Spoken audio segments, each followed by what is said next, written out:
el gusto de presentar ahora la columna de Fernando Borroni. Buen día, Fer. Buen día, Víctor Hugo. Bueno, quería reflexionar sobre esta discusión que se está dando en la sociedad, en un sector de la política, del empresariado, del sindicalismo, que tiene que ver con la implementación de la ATP, la asistencia de emergencia para el trabajo y la producción. Este pago del 50% a las empresas, el 50% de los salarios para los trabajadores de las empresas. Discusión que hoy se plantea claramente en la etapa de página 12 y hace referencia al malestar de algún sector del sindicalismo por el alcance de esta medida. Es una discusión importante la que se está dando y me parece que además es sano evidenciarla, no ocultarla, porque también es sano que una sociedad esté discutiendo esto, sobre todo cuando venimos de discutir sistemáticamente en los últimos años las topadoras de Manijuán, o si a Nisman los mataron 2, 5 o 15 personas dentro de un baño. Quiero decir, salir de la idiotización mediática y colectiva y pasar a discusiones que realmente hacen al ordenamiento social, a los criterios de justicia en una sociedad, la verdad es que mucho es más sano, al menos suena más maduro. ¿Qué estamos discutiendo?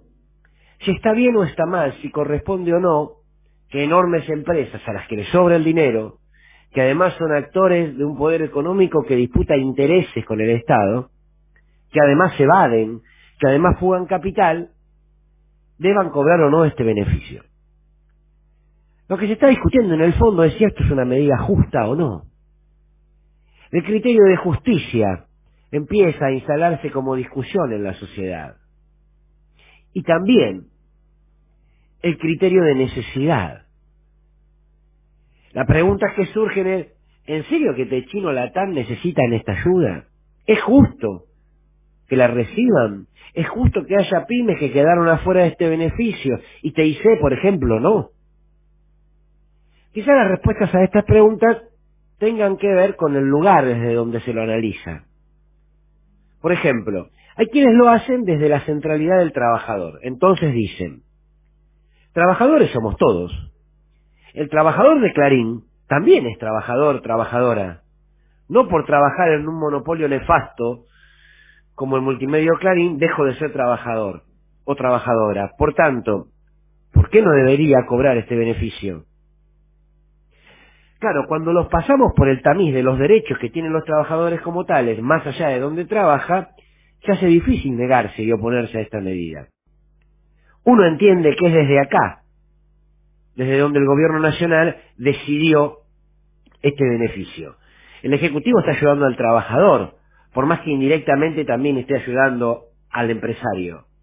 Su mirada está puesta en el laburante, te dicen desde el gobierno, y ante esto no se puede agregar mucho. Ahora bien, hay otro prisma por donde analizarlo, que es desde el empresariado. Entonces uno aquí dice, es inaudito que empresas que tienen dinero en el exterior, que fugaron millones durante el gobierno de Macri, que además ya recortaron salarios de los trabajadores de sus empresas en cuanto empezó la pandemia, que además son grandes jugadores de la bolsa, reciban este beneficio. No puede ser que aceptemos, como sociedad, que estos poderes concentrados de la economía sean socialistas en las pérdidas y capitalistas en las ganancias. Cuando ganan y ganan, más allá de que el pueblo se empobrezca mientras ellos se enriquecen, se la quedan ellos. Como pasó estos últimos 4 años con Macri, y se la llevan afuera. Pero cuando el país se desarma, por un caso excepcional como es esta pandemia, y ellos empiezan a perder un poquitito, nada más, exigen solidaridad, exigen igualdad, y le exige al Estado que los ayude a enfrentar esta situación. Somos socialistas entonces, cuando las cosas están mal, ahora cuando las cosas nos van bien, acumulamos y acumulamos. Cuando gano, gano solo, y cuando pierdo, que pongan todos.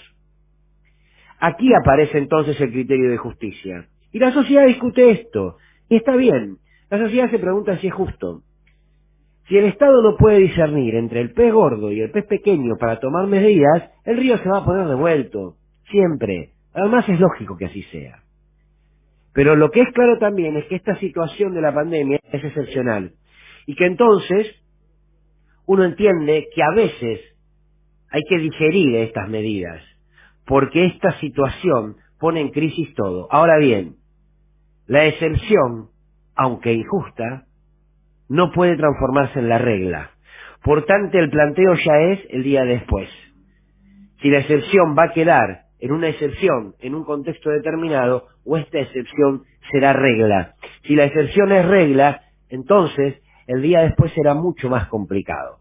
Si esto es simplemente el resultado de un momento confuso y angustiante para todos, seguramente la sociedad lo entenderá de otra manera.